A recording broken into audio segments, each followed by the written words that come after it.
یہ جادو ٹونوں کے اثر اکثر انہی پہ ہوتے ہیں جو ان چیزوں میں وہم میں مبتلا ہو جاتے ہیں.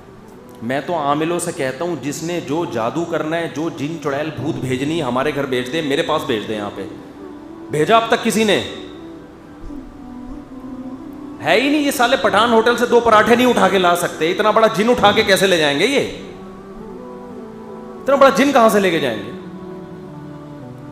یہ انہی پہ اثر انداز ہوتے ہیں جو ان کی عقیدت اور محبت میں مبتلا ہو جاتے ہیں, انہی پہ ان کا زور چلتا ہے. ایک عامل کو میں نے کہا لیا بھائی میرے سامنے بھی ذرا جن چڑیل بھوت بھیج. اس نے پتہ ہے کسی کو کیا کیا؟ مفتی نے حصار کھینچا ہوا ہے اپنے گرد, جنات سے بچنے کا حصار کھینچا ہوا ہے. میں نے جو جو چیزیں کھینچی ہوئی ہیں سب کو پتہ ہے. میں تو سب کے سامنے ہوں. یعنی میرے تو حالات ایسے ہیں کسی سے کوئی ڈھکے چھپے نہیں ہے.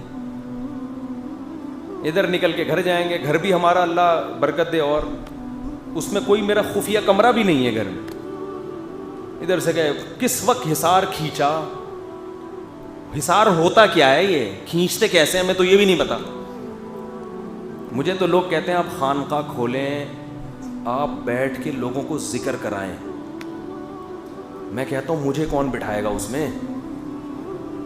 پہلے پیر و مرشد کا خود بیٹھنا بولو ضروری ہے.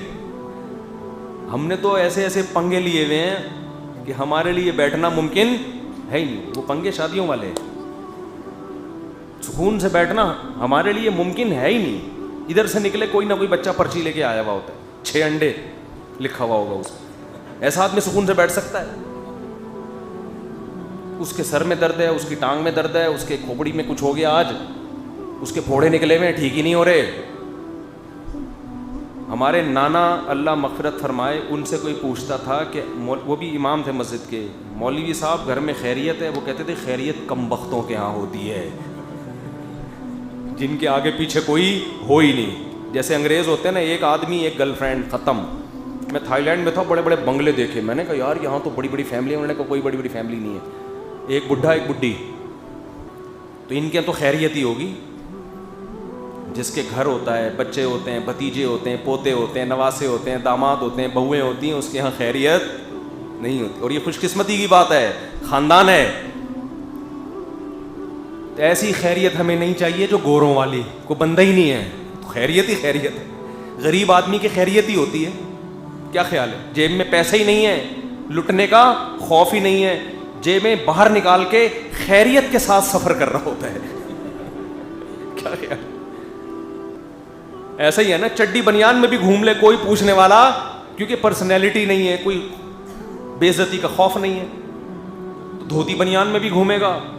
عزت بعض لوگوں کی بات, عزت نہیں ہے تو بے عزتی کا ڈر بھی نہیں ہے. خیریت ہی خیریت ہے یا نہیں ہے؟ کہتے نا ایک آدمی کسی علاقے میں گیا, واپس آیا, کہنے لگا اللہ کا شکر ہے میری عزت نہیں ہے. انہوں نے کہا کیوں اس میں شکر کی؟ کہہ رہے ورنہ آج بے عزتی ہو جاتی ٹھیک ٹھاک. کیونکہ بے عزتی اسی کی ہوتی ہے جس کی عزت.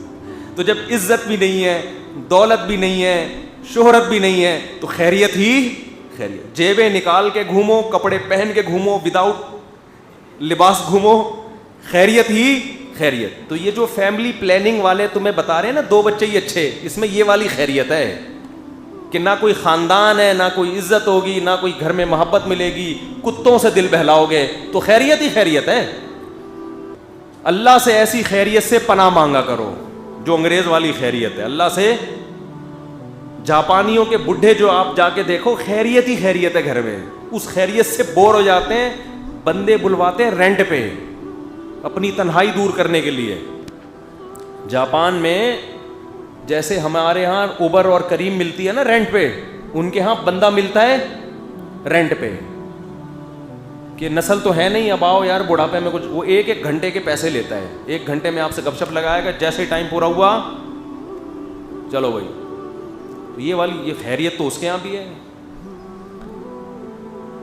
تو ہمیں حصار کھینچنے کا ٹائم بولو نہیں. ہم نے تو یہاں ڈاکٹر عبدالرزاق صاحب نے, اللہ ان کی عمر برکت دے, ان کو خود بتایا ہوا ہے کہ خود ہی ٹریس کر لیا کرو کون سی کمپنی کا بچہ ہے.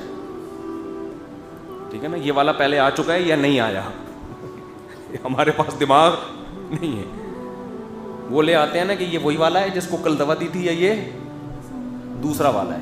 ان کو ہم سمجھا رہے ہوتے ہیں کہ رپورٹ یہ آئی ہے کہ یہ وہ والا نہیں ہے, ایسا نہ وہ اسی کو اس کی دوا اس کو دے دیں, اس کی اس کو دے دیں. تو میں نے کہا آپ خود ہی رجسٹر بنا کے رکھ لو بھائی اس کا. تو ہمارے نانا کا ملفوظ یاد رکھا کریں, اللہ ان کی عمر 99 سال میں فوت ہوئے ہیں ماشاء اللہ, اور ارادہ 99 میں بھی فوت ہونے کا نہیں تھا, اتنی صحت اچھی تھی. 40-50 سال سے شوگر کے مریض تھے, خاندان بڑا تھا. سمجھتے ہو, بڑا خاندان ہونے سے ٹینشنیں ختم ہوتی ہیں. یہ جو ٹینشن ملتی ہے نا, اس کی مثال ایسے جیسے کھانا کھانے سے بھی ٹینشن ہوتی ہے, نیند آتی ہے, قضائے حاجت کا تقاضا ہوتا ہے, لیکن یہ باڈی کی ریکوائرمنٹ ہے. اسی طرح انسان کو اللہ نے خاندانوں کی شکل میں پیدا کیا ہے, انفرادی نہیں ہے. وہ پیدا ہوتا ہے تو ددیال ننیال خاندان ہوتے ہیں اس کے, تبھی تو محبت ملتی ہے. بچپن میں محبتیں لیتا ہے, بڑا ہو کر بچوں کو محبتیں دیتا ہے, اسی میں زندگی خوشی خوشی گزرتی ہے اس کی. پھر اس میں جو ٹینشنیں آتی ہیں وہ اس نوعیت کی نہیں ہوتی جو انسان کو ڈپریشن میں لے کے جائیں. ہاں کوئی بالکل ہی اپنی اولاد کو جاہل بنا دے, جنگلی بنا دے, بالکل ہی تربیت نہ کرے تو ایک الگ بات ہے. اور جن لوگوں کے بچے نالائق ہیں میں ان سے بھی کہتا ہوں, ضروری نہیں ہمیشہ نالائق ہوں. ہم نے اپنی زندگی میں دیکھا ہے بڑے بڑے نالائق, جب باپ بوڑھا ہوتا ہے تو ایسی خدمت کرتے ہیں کہ آپ کی سوچ ہوتی ہے. بڑے بڑے چور ڈاکو ہم نے دیکھے ہیں کہ جب باپ بوڑھا ہو گیا تو خدمت کا حق ادا کر کے دکھایا انہوں نے. تو اس لیے یہ جو لبرل طبقہ ان کی باتوں میں مت آؤ, ان کے بڑھاپوں کو دیکھ کے عبرت حاصل کیا کرو, ان کے بڑھاپوں کو دیکھا کرو. تنہا ان کو کوئی پھر یہ ٹی وی چینل بھی نہیں پوچھتے, تھوڑی سی عمر, اور لڑکیوں میں تو یہ زیادہ ہوتا ہے کیونکہ عورتیں بہت جلدی ڈھلک جاتی ہیں, ان کو تو پھر بالکل بھی لفٹ نہیں. ہمارے ایک دوست کو ملی ایک ماڈل دبئی ایئرپورٹ پہ, وہ اپنا واقعہ سنا رہے تھے. وہ ماڈل ان کے پاس آئی اور میں نہیں تھا, وہ لوگ کہتے ہیں اپنا واقعہ بعد میں دوستوں پہ رکھ کے ڈال دیتے ہیں کیونکہ ماڈل آئی نا, وہ انہی کے پاس آئی تھی, میرے پاس نہیں آئی تھی. تو ہمارے ایک دوست ہیں, ان کے پاس ایک ماڈل آئی, بیچاری ٹینشن میں, کہہ رہی پہلے جتنی ایڈورٹائزمنٹ کی کمپنیاں ہیں بھاری بھرکم قیمت دیتی تھیں مجھے اپنی پروڈکٹ کو پروموٹ کرنے کے لیے کہ آپ کی تصویریں لگائیں گے, ذرا یہ والا اسٹائل, یہ والا اسٹائل. کہہ رہی ہے میری عمر تھوڑی سی زیادہ ہوئی ہے, چہرے پہ اب وہ رونق نہیں رہی, بالکل میری ویلیو کیا ہو گئی, زیرو. اور شادی بیاہ کیا نہیں, بچے ہیں نہیں, اس چکر میں کہ بھائی شادی ہوگی تو باؤنڈ ہو جاؤں گی, بچے ہوں گے تو پھر ماڈلنگ کون کرے گا, جا کے بچے پالوں گی یا ماڈلنگ کروں گی. تو وہ کہہ رہے ہیں مجھے اس بیچاری پر اتنا ترس آ رہا تھا. وہ خود فون کر رہی ہے کمپنیوں کو, وہ جب آ کے دیکھتے ہیں نا کہتے ہیں نہیں میڈم, اب وہ بات, اب یہ اگر تصویر شیمپو کی بوتل پر آئی تو شیمپو کیا ہو جائے گا, ریجیکٹ.